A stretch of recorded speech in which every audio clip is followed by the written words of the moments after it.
Sekelompok relawan Ganjar Mahfud berencana demo di depan kantor Bawaslu hari ini, Senin 19 Februari 2024.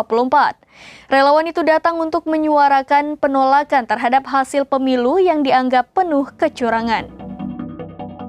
Sekelompok relawan pendukung Ganjar Mahfud berencana demo di kantor Bawaslu hari ini, Senin 19 Februari 2024.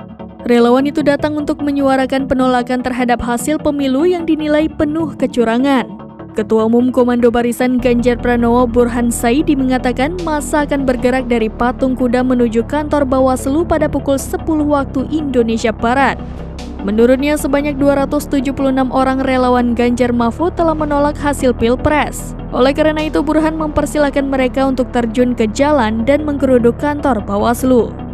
Sebelumnya, sejumlah orang yang mengatasnamakan Forum Komunikasi Antar Relawan, Mahasiswa dan Masyarakat Sipil menolak hasil pemilu 2024. Penolakan itu tertuang dalam petisi Brawijaya yang disampaikan di Jalan Brawijaya, Jakarta Selatan pada Minggu 18 Februari 2024.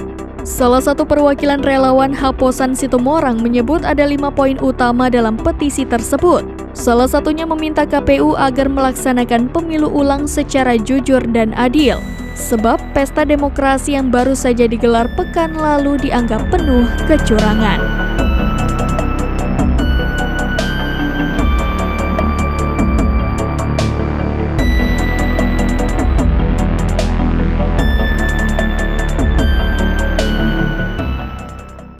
Demikian informasi terkini Syedaralun. Saksikan terus berita lainnya di kanal YouTube Serambi News, website dan Facebook serambinews.com.